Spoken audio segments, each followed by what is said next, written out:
नमस्कार, आप देख रहे हैं एफएनओ हॉटलाइन, एक लाइव कॉलर शो है और सिर्फ वायदा कारोबार से जुड़े जो शेयर्स हैं वो इस शो में डिस्कस होते हैं। लेकिन आज मार्केट देखिए, अगर आप पिछले 1 घंटे में भी ट्रेड कर रहे होते तो कुछ ज़्यादा बदलाव है नहीं निफ्टी पे। मात्र 23 पॉइंट्स की ही बढ़त है कल की क्लोजिंग के हिसाब से। सेंसेक्स 96 अंकों की बढ़त शो कर रहा है। एक नैरो रेंज में, एक अच्छी ओपनिंग के बाद एक रेंज में बाजार जो फंसता हुआ नजर आया। 14 अंक ऊपर है निफ्टी बैंक।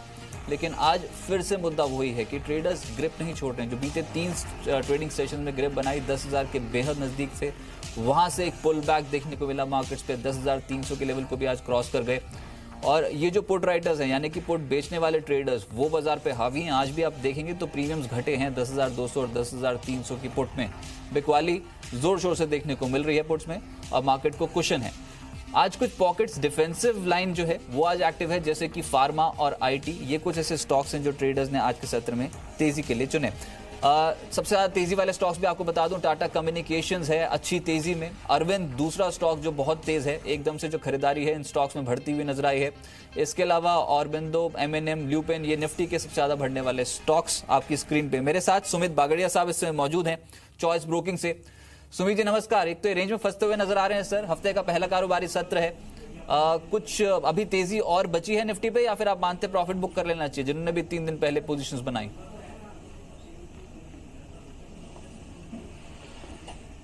हाय रजत, गुड आफ्टरनून। वेल, मार्केट्स के अंदर अभी भी मेरे को लगता है तेजी बाकी है। निफ्टी और बैंक निफ्टी दोनों में ही अच्छा तेजी का मूव यहाँ से देखने को मिलना चाहिए। निफ्टी के अंदर आज ऊपरी लेवल से थोड़ा सा दबाव देखने को मिला है, बट कोई दिक्कत वाली बात नहीं लग रही है क्योंकि मार्केट्स ओवरऑल पॉजिटिव ही है और इतनी बड़ी तेजी के बाद थोड़ा सा मार्केट कंसोलिडेट कर रहा है, वो रिक्वायर्ड भी है।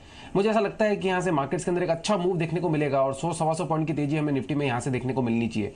कोई भी 10-20 पॉइंट का अगर गिरावट मिलता है तो निफ्टी के अंदर बाइंग पोजीशन बनानी है, प्रेजेंट लेवल्स पे बाय करना है। और ऊपर में 10,400 350 इमीडिएट पड़ा हुआ है और 450 तक के लेवल्स हमको निफ्टी के अंदर देखने को मिल सकते हैं। तो आई थिंक प्रेजेंट लेवल्स पे बाय करते हैं तो 10,240 का स्टॉप लॉस इनफ है for the targets of 10,400 levels. अच्छा, एक बार ये स्टॉक दिखाइए, टाटा ग्लोबल और टिक बाय टिक दिखाएंगे तो और बेहतर। यहाँ पर लोअर लेवल से अच्छी खरीदारी देखने को मिल रही है। टाटा ग्लोबल तेज है, कैश में टाटा कॉफी पे लोअर लेवल से खरीदारी है। ये वायदा कारोबार का हिस्सा है, इसलिए मैंने सुमित एक बार आपकी राय जानना चाहूंगा। 295, 296 टाटा ग्लोबल क्या करना चाहिए? बहुत अच्छा तेजी दिखा रहा है ये स्टॉक के अंदर तेजी में ही बने रहना चाहिए। ये स्टॉक ने 150 का लेवल टूटने के बाद वन वे तेजी स्टार्ट करी है और कोई भी बड़ा करेक्शन दिए बिना ये तेजी में ही चले जा रहा है। आई थिंक ये स्टॉक 300 का हर्डल पार करने के बाद और भी तेजी दिखाएगा। आप 330 से 350 के लेवल्स मान के चले। अभी रिसेंटली जो लोज लगे थे वो 270 रुपए के थे और 300 रुपए का इमीडिएट पड़ाव है, तो ये 30 रुपए की तेजी 300 का लेवल क्रॉस होने के बाद हमको देखने को मिल सकती है। 330-350 आने वाले कुछ हफ्तों के लिए टारगेट होंगे। कोई भी डिप मिलती है तो फ्रेश बाइंग की सलाह रहेगी। एग्जिस्टिंग लॉन्ग पोजीशंस बिल्कुल होल्ड करके चले। बहुत अच्छा स्टॉक है लॉन्ग टर्म और शॉर्ट टर्म दोनों होराइजन के लिए। आज ने टाटा ग्रुप के जो समूह के स्टॉक्स हैं, जैसे कि global, Tata coffee, non FnO का जो स्टॉक है, इसके अलावा टाटा एलेक्सा, इस स्टॉक में अच्छी तेजी देखने को मिल रही है और ये टाटा ग्रुप का स्टॉक एफएनओ में है, यानी कि आज ट्रेडर्स चेस कर रहे हैं टाटा ग्रुप के स्टॉक्स को। मेरे साथ पहले दर्शक मौजूद हैं, कस्तूरी जी हिमाचल प्रदेश से। कस्तूरी जी नमस्कार। नमस्कार सर। हाँ जी, सवाल पूछिए सर। सर, मैंने रिलायंस कैपिटल के 480 का कॉल लिया हुआ है, ₹2.75 का। 480 फिलहाल चल रहा है। 422 इतनी बाहर की कॉल क्यों खरीदी सर? सस्ती मिल रही थी इसलिए खरीद ली? यस। आप खुद क्या समझते हैं कहां तक पहुंचेगा रिलायंस कैपिटल? कस्तूरी जी आपसे सवाल है, आप कहां तक बेट लगा रहे हैं रिलायंस कैपिटल पे? टारगेट क्या है आपका? ये 480 के जाएगा। अच्छा, 480 तक इसी सीरीज में। मैं एक बार फिर भी सुमित से आपको कंफर्मेशन दिलवाता हूं। सुमित बताएं, ये 275 के आसपास इन्होंने 480 की कॉल खरीद ली है, 60 रुपए ऊपर यहां से। लग रहा है टाटा ये रिलायंस कैपिटल 60 रुपए का मूव दे सकता है इस सीरीज में सर? नहीं लग रहा रजत, ये स्टॉक बहुत वीक है। ये स्टॉक में हमने कंटिन्यूसली दबाव देखा है और ये स्टॉक अभी नीचे के लेवल पे थोड़ा सा सपोर्ट लेके पुल बैक जरूर दिखा रहा है। बट अगर इस बार ये 410 या 400 के लेवल तोड़ता है तो ये आने वाले कुछ हफ्तों में 350-340 तक के लेवल्स भी दिखा सकता है। बहुत बड़ी गिरावट हमको रिलायंस कैपिटल में देखने को मिली तो शायद थोड़ा सा पुल बैक देखने को मिल सकता है। 440 450 के लेवल्स तक, वो भी अभी तक मुझे कन्विक्शन नहीं आया है। मुझे नहीं लगता इसमें कोई बड़ी तेजी आएगी। मुझे ऐसा लगता है कि ये स्टॉक कहीं ना कहीं एक दबाव देगा। 400 410 के लेवल अगर टूट जाते हैं तो आप 15% की गिरावट और मान के चले रिलायंस कैपिटल के अंदर। इस स्टॉक के अंदर बाइंग में नहीं, सेल साइड में रहना चाहिए। कोई भी उछाल आता है तो सेल करके काम करेंगे तो इसमें पैसा जल्दी बनेगा, बाय साइड में टाइम भी निकलेगा और पैसा भी नहीं बनेगा। तो कोई भी उछाल आता है तो लॉन्ग पोजीशन से निकले और सेल में बैठे। इन्होंने ये सोच के ले लिया होगा कि बहुत ज्यादा स्टॉक टूट चुका है, अब हो सकता है कि एक शार्प रीबाउंड के लिए तैयारी कर रहा हो। क्या कुछ ऐसे सिग्नल्स दिखाई दे रहे हैं आपको स्टॉक पे, चार्ट्स पे? हो सकता है शायद इन्होंने यही सोच के लिया हो, क्योंकि स्टॉक वन वे गिर रहा है और लास्ट कुछ महीनों में ये स्टॉक ने ऊपरी लेवल से ऑलमोस्ट आधा हो चुका है। तो ये सोच के लिया होगा कि पुल बैक देखने को मिले, बट मुझे तो अभी तक चार्ट्स देख के ऐसे कोई संकेत तो नहीं दिख रहे कि पुल बैक देखने को मिले। और जिस तरह की इसके अंदर गिरावट आई है, वो गिरावट में अब तेजी आने के लिए कोई न्यूज चाहिए, कोई फंडामेंटल ट्रिगर चाहिए, कोई पॉजिटिव स्टोरी चाहिए। जब तक वो नहीं होगा तब तक इसके अंदर पुल बैक भी मुश्किल है। अगर छोटा मोटा पुल बैक भी आता है तो वो एग्जिट करने की सलाह रहेगी। सर, पुल बैक आए तो इसमें से निकलने की कोशिश कीजिएगा। बहुत बीटन डाउन है, हालांकि हो सकता है कि एक रीबाउंड मिले, आपको मौका मिलेगा बाहर निकलने का। कोशिश कीजिएगा जल्द से जल्द बाहर निकलें। मेरे साथ चवन जी इस समय मौजूद हैं नासिक से। चवन जी नमस्कार। हाँ नमस्ते सुमित जी। हाँ जी, सवाल पूछिए सर। मेरा टाटा पावर का एक कॉल था 95 रुपीज का, 2.6 पे लिया था मैंने, बाय किया था। और एक टाटा मोटर्स का कॉल था 420 का 8.95 रुपीज पे। अच्छा, 420 का 8.5 रुपए के नहीं 9 रुपए के आसपास में लगा लेता हूँ। ठीक है, आपने दोनों खरीद के चल रहे हो। ठीक है, पहले ये टाटा पावर को एड्रेस कर लेते हैं। 95 की कॉल है, 2 रुपए 60 पैसे में। सुमित, क्या करना चाहिए? 1.85 हो गई है, थोड़ा घाटा बढ़ रहा है, कुछ रीबाउंड के चांसेस हैं टाटा पावर में? मिल सकता है। पावर स्टॉक वैसे ही मजबूत है और टाटा पावर ने तो ऑलरेडी एक अच्छा मूव दिखा के ये तेजी का मोमेंटम मेंटेन कर रहा है। तो टाटा पावर के अंदर एक बार एग्जिस्टिंग लॉन्ग पोजीशंस होल्ड करे, जैसे ये 92 के ऊपर सस्टेन करेगा तो 95 से 98 के लेवल इसी एक्सपायरी में दिखा सकता है। अगर ऐसा होता है तो इनको एक अच्छा मुनाफा मिलने की पॉसिबिलिटी है। नीचे में 88 89 के आसपास सपोर्ट है। अगर वो लेवल्स टूटते हैं तो फिर गिरावट देखने को मिलेगी, अदरवाइज इस गिरावट में घबराने की बात नहीं है। ऊपर में 95 से 98 के लेवल 92 के ऊपर सस्टेन होते ही देखने को मिलेंगे, होल्ड कर सकते हैं। इस बार ना टाटा मोटर्स दिसंबर की शुरुआत थोड़ी सी ठीक ठाक देखने को मिली, 400 रुपए से बाउंस बैक कर गया, 411 पे पहुंच गया। इनके पास जो है 420 की कॉल 9 रुपए के आसपास है। सुमित, होल्ड करें या फिर यहीं पर ही एग्जिट कर जाएं, क्योंकि अभी घाटा ज्यादा नहीं हो रहा है इस कॉल में।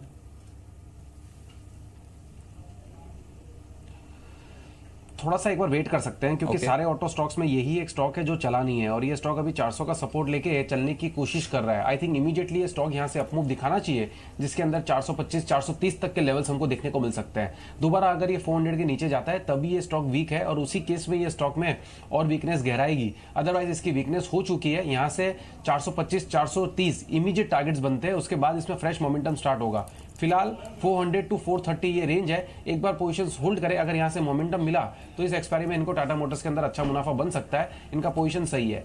मेरे साथ अब सुमैया जी बेंगलुरु से ज्वाइन कर रहे हैं। सुमैया जी नमस्कार। मैंने टाटा स्टील का पुट ले लिया था 680 का, तो जब से लिया है तब से वो घट रहा है। 25 रुपए में ले लिया था। अच्छा, एक ही लॉट है ना, तो कुछ ज्यादा बड़ी पोजीशन तो नहीं कैरी कर रहे हो? बड़ा ही लॉट है, 4 लॉट्स है मेरे पास। अच्छा, तो आधा कुछ आने का चांसेस है दिसंबर एक्सपायरी तक। ठीक है, बस ये बता दीजिए आपने एक लॉट काट दिया है क्या, या फिर दोनों ही लॉट्स को होल्ड कर रहे हो? नहीं, मेरे पास 4 लॉट है। ओह गॉड, अच्छा चलो ठीक है, मोटी पोजीशन है। इनफैक्ट आप बताएं सुमित क्या करना चाहिए? 25 रुपए की खरीद है, 680 की पुट। समझ रही थी कि टाटा स्टील टूटेगा। अभी के हिसाब से ये 8 रुपए 9 रुपए पे कटेगी पोजीशन, घाटा हो गया। ये कुछ भरपाई होगी अगर यहाँ से वाकई टाटा स्टील स्लिप कर गया तो कुछ तो यहाँ पर घाटा जो है वो कम हो सकता है। लास्ट 1-1.5 महीने में मेटल स्पेस के अंदर गिरावट देखने को मिली थी, लेकिन लोअर बैंड अभी तक किसी भी मेटल स्टॉक्स का टूटा नहीं है। स्पेशली अगर टाटा स्टील की बात करेंगे तो 670 665 के आसपास अच्छे खासे सपोर्ट थे। एक दिन के लिए उसके नीचे गया और वहां से पुल बैक ले चुका है।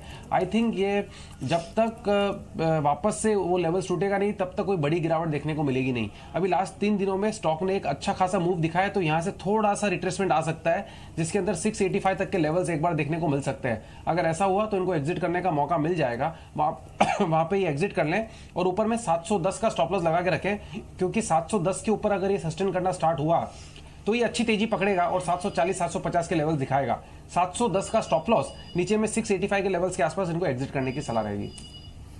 ठीक है, तो अगर यहाँ से मैम कोई मौका मिले ना 687 के आसपास आ जाए तो एग्जिट जरूर कर जाएगा। हाँ, स्टॉप लॉस भी लगाना बहुत जरूरी है। आपकी ऑलरेडी पोजीशन अब घाटे में जा रही है, तो 710 का एक स्ट्रिक्ट स्टॉप लॉस स्पॉट के हिसाब से लगाइए। 687 से 685 के आसपास अगर आता है तो अपनी जो पोजीशन है उनको स्क्वायर ऑफ करने की कोशिश कीजिए। मेरे साथ चंद्रा जी इस समय मौजूद हैं। चंद्रा जी नमस्कार। नमस्कार। सवाल पूछिए। हाँ, मेरे पास भारत फोर्ज के 700 का कॉल है जो मैंने 22.40 में लिया दिसंबर का, तो क्या करना चाहिए? एक लॉट। ये लिया कब था? क्योंकि ये 16 रुपए 17 रुपए पे ट्रेड कर रहा है। पोजीशन आज ही बनाई थी क्या सर?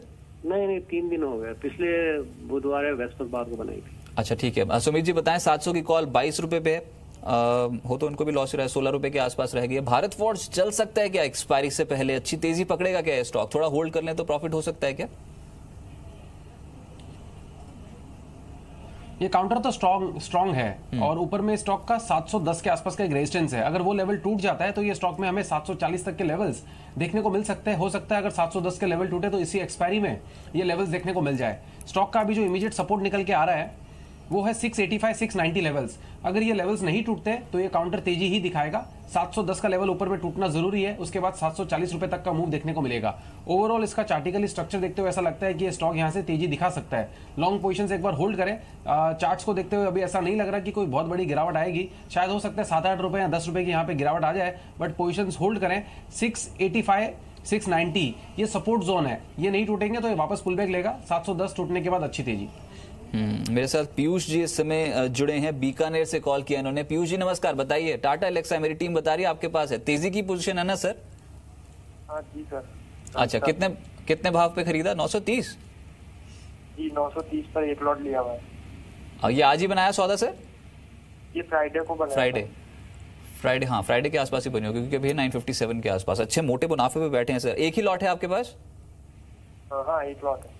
चलिए सुमित बताएं, टाटा एलेक्सा जैसे मैं कह रहा था कुछ काउंटर स्पेसिफिक मूवमेंट्स बहुत स्ट्रांग है आज टाटा ग्रुप समूह के स्टॉक्स में। इनकी पोजीशन 27 रुपए ऊपर आ गई है, काट दें या फिर रुकें अभी टाटा एलेक्सा में? रुके तो स्टॉप लॉस क्या होगा? अभी तो होल्ड करें। ये स्टॉक में अभी तो मोमेंटम स्टार्ट हो रहा है। प्राइस एक्शन और वॉल्यूम एक्शन दोनों ही आ रहे हैं। स्टॉक यहां से और भी तेजी दिखा सकता है। हो सकता है ऊपर में 970 980 के लेवल्स देखने को मिले, जल्दी ही 2-4 दिन में भी देखने को मिल सकते हैं। और भी अच्छा मुनाफा होने की इनकी इस पोजीशन के अंदर पॉसिबिलिटी है। लॉन्ग पोजीशंस को होल्ड करें। अभी इसके अंदर 940 का स्पॉट लेवल्स के हिसाब से सपोर्ट है ट्रेडिंग के लिए। वो स्पॉट लेवल के हिसाब से इनका स्टॉप लॉस होना चाहिए और ऊपर में 970 980 इनका टारगेट होना चाहिए। मेरे साथ भारत जी राजकोट से मौजूद हैं। भारत जी नमस्कार। हाँ, सवाल पूछिए सर। सर, मैंने अदानी एंटरप्राइज का 152.50 में एक लॉट बाय किया हुआ है, तो नहीं 152.50 बोल रहे हो क्या? हाँ, 52.50। ओ, ये तो फिर पोजीशन उसी के आसपास ही ट्रेड कर रही है। ये आज ही सौदा बनाया था क्या सर? आज ही। अच्छा, सुमित बताएं, जहां पर लिया उसी के आसपास है अदानी एंटरप्राइजेस का फ्यूचर्स, रखें अभी, होल्ड कर सकते हैं? तो स्टॉप लॉस भी बता दीजिए। होल्ड करना चाहिए। स्टॉक मोमेंटम में है, लास्ट 2 दिनों से तेजी दिखा रहा है। स्टॉप लॉस 149 का लगाए, छोटा सा स्टॉप लॉस है। स्टॉक यहां से ऊपर में जैसे ही 153 के ऊपर सस्टेन करेगा 153, तो फिर ऊपर में हमें 160 162 तक के लेवल्स इसी एक्सपायरी के अंदर देखने को मिल सकते हैं। 149 के स्टॉप लॉस के साथ पोजीशंस को होल्ड करें, 160 के आसपास का टारगेट माने। अच्छा, जो ये स्टॉक बताया था ना आपको टाटा ग्लोबल शो की शुरुआत में, वो अब 8 रुपए का मूव दे चुका है, दिन के उच्चतम स्तर पे ट्रेड कर रहा है। इसको आप अपने रडार पर रखें। स्टॉक में तेजी जो है वो बढ़ रही है, अब लगभग 2.25% के आसपास के रिटर्न जनरेट कर दे। सुमित बागड़िया चॉइस ब्रोकिंग से हमारे साथ मौजूद हैं और जानने की कोशिश कर रहे हैं कुछ फ्यूचर्स जहां पर कमाई का मौका है, और आपकी प्रेजेंट पोजीशन पे आपको क्या करना चाहिए वो भी आप सुमित से पूछ सकते हैं। 40 पॉइंट्स ऊपर निफ्टी, अब थोड़ा निचले स्तरों से रिकवरी देखने को मिली। एक स्टॉक और देखिए, आज ये M&M फाइनेंशियल स्टॉक पे लोअर लेवल से फिर से खरीदारी हुई है, अच्छी तेजी में है, 52 हफ्ते का उच्चतम स्तर है। एक बार सुमित आप भी देखिए, भी ये 466 के जोन तक पहुंच चुका है सर। तेजी की पोजीशंस काटें या फिर अभी होल्ड कर सकते हैं, और या फिर फ्रेश पोजीशंस ऐड कर सकते हैं क्या? M&M फाइनेंस के अंदर ब्रेकआउट है और फ्रेश पोजीशंस ऐड करने की सलाह रहेगी। ये स्टॉक ने अच्छा खासा मूव दिखाया है और अब ये स्टॉक ब्रेकआउट पे है, इनफैक्ट ब्रेकआउट दे चुका है। ये स्टॉक यहाँ से 490-500 के लेवल्स दिखा सकता है। एग्जिस्टिंग लॉन्ग पोजीशन से स्टॉक के अंदर बिल्कुल होल्ड करके चलना चाहिए। इनफैक्ट फ्रेश बाइंग की भी सलाह रहेगी for the targets of 500 level. बहुत जल्दी हमको 500 के स्तर ये स्टॉक के अंदर देखने को मिल सकते हैं। एग्जिस्टिंग लॉन्ग और फ्रेश बाइंग बिल्कुल की जा सकती है। चलिए, एक और व्यूअर इस समय लाइन पे मौजूद है अपना सवाल पूछने के लिए। अनिल जी अमृतसर से। अनिल जी नमस्कार। नमस्कार सर। हाँ, सवाल पूछिए सर। सर मेरे पास वेदांता है 293 पे मैंने लिया हुआ है लास्ट वीक, मैं उसमें जानना चाहता हूँ, एक लॉट है बाय किया हुआ है। एक बार मैं भी चार्ट्स खोल लूँ यहाँ पर। ये आपने 293 बोला, इसमें खरीदारी कर ली सर? Yes sir. अच्छा, शुक्रवार को ही की होगी फिर तो? Yes sir. हाँ जी। अच्छा चलिए ठीक है। अब बताएं सुमित, लग रहा है कि 293 के ऊपर ट्रेड करना शुरू कर देगा वेदांता? ऑलरेडी करेक्ट कर चुका है, इनकी सोच यही थी कि बहुत करेक्ट कर दिया तो अब हो सकता है कि एक बाउंस मिले और प्रॉफिट मिल जाए इन्हें। होगा क्या 293 के पार ट्रेड? 295 का लेवल इसके अंदर टूटना जरूरी है, उसके बाद इसके अंदर मोमेंटम देखने को मिलेगा। अगर एक बार ये 295 के ऊपर सस्टेन कर गया तो लास्ट टाइम के जो सपोर्ट्स थे जहां पर वेदांता ने होल्ड किया था वो उसके ऊपर चला जाएगा। आई थिंक 295 के ऊपर अगर क्लोजिंग देखने को मिली तो हमें दोबारा से ये स्टॉक 325 तक के लेवल्स 1-1.5 महीने में दिखा सकता है। फिलहाल सिचुएशन थोड़ा सा डाइसी है। 285 280 इमीडिएट सपोर्ट है लॉन्ग पोजीशंस के लिए। अगर ये लेवल टूटते हैं तो गिरावट गहराएगी, नहीं टूटते हैं तो हमें पुल बैक देखने को मिलेगा। और 295-300 के ऊपर सस्टेन कर गया तो 325 तक के टारगेट होंगे। फिलहाल 285 का सपोर्ट माने वो स्टॉप लॉस से लॉन्ग पोजीशन होल्ड कर सकते हैं। चलिए 285 का लगा लीजिए सर स्टॉप लॉस। मोटी मोटी बात ये है 295 के ऊपर ट्रेड करना शुरू कर दिया तो अपनी पोजीशंस को होल्ड रखिएगा, उसके बाद तो तेजी के सौदे और बन जाएंगे इस सौदे में। फिलहाल थोड़ा एंड डिसीजन है, लेकिन स्ट्रिक्टली स्टॉप लॉसेस जो दिए गए ना उसको फॉलो कीजिए, अपनी पोजीशंस को अभी भी होल्ड रख सकते हैं। मेरे साथ एस अख्तर साहब लखनऊ से मौजूद हैं। अख्तर साहब स्वागत है, पूछिए सवाल। हाँ जी नमस्कार। हाँ जी नमस्कार, पूछिए सर। मैंने आईआरबी इंफ्रा का पुट लिया हुआ है 200 का 10,000 शेयर। हाँ कितने? 5 रुपए 40 पैसे में। तो अभी क्या करना है इसमें? ओ सर, ये तो 5 रुपए 40 तो बहुत पीछे छूट गया मेरे ख्याल से। 3.25 रुपए 210 का बोल रहे हो ना आप? 200 का रुपए का पुट। अच्छा, ये हो गया नुकसान। 3 रुपए 75 पैसे के आसपास ट्रेड कर रही है। क्या करना चाहिए सुमित? 200 की पुट ले रखिए, 5.40 3.75 मौजूदा भाव। स्टॉक का स्ट्रक्चर तो वीक है, ये लोअर लेवल से मूव जरूर दिखा रहा है बट अभी तक कोई तेजी का कन्विंसिंग सौदा समझ में नहीं आ रहा है स्टॉक के अंदर। फिर भी सेफर साइड के लिए 208 रुपए का स्टॉप लॉस लगाए, अभी 206 चल रहा है। अगर 208 के ऊपर ये ट्रेड करना स्टार्ट हुआ तो ये शॉर्ट कवरिंग देखने को मिल सकती है, जिसके अंदर 215 तक के लेवल्स हमको देखने को मिल सकते हैं। 208 का स्टॉप लॉस होगा, अगर ये लेवल नहीं खाता है तो यहीं से वापस नीचे आएगा और 200 और 195 के लेवल्स हमको दिखाएगा आने वाले दिनों में। 208 का strict stop loss short position के लिए। चलिए, लेकिन एक ऐसा सौदा जो आपके पोर्टफोलियो में अच्छी कमाई करा सकता है, आज का सौदा देखते हैं।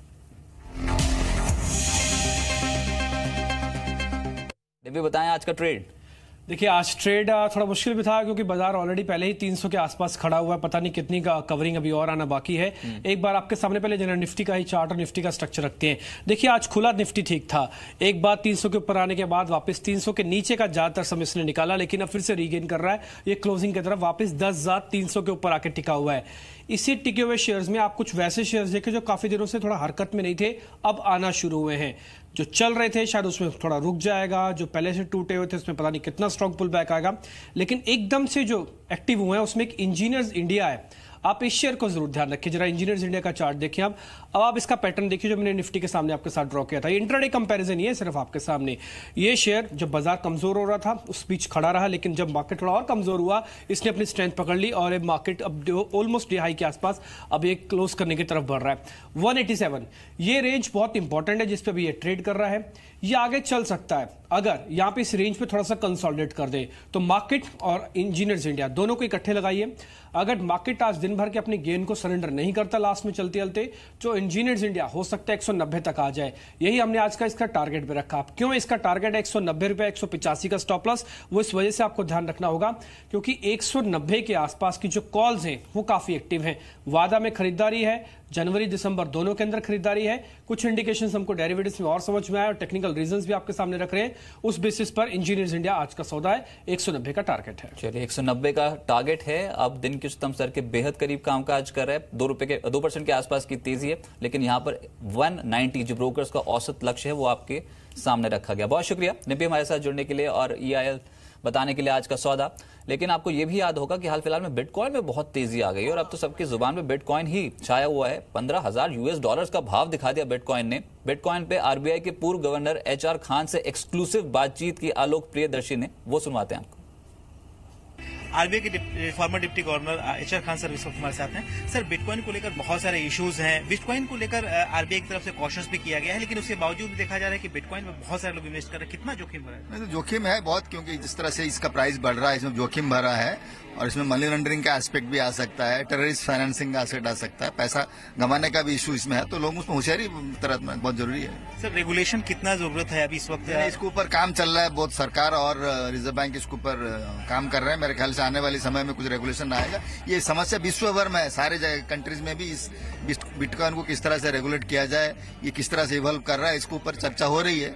आने वाली 1-2 साल में तो जरूर इस पर कुछ रेगुलेटरी फ्रेमवर्क आएगा, लेकिन जब तक रेगुलेटरी फ्रेमवर्क नहीं है तब तक लोगों को होशियारी से इसमें इन्वेस्ट। खतरा इसमें क्या देख रहे हैं सर कि बहुत सारे टेरर फाइनेंसिंग वगैरह? खतरा इसका जिम्मेदार कौन है, इसके पीछे क्या बैकिंग है?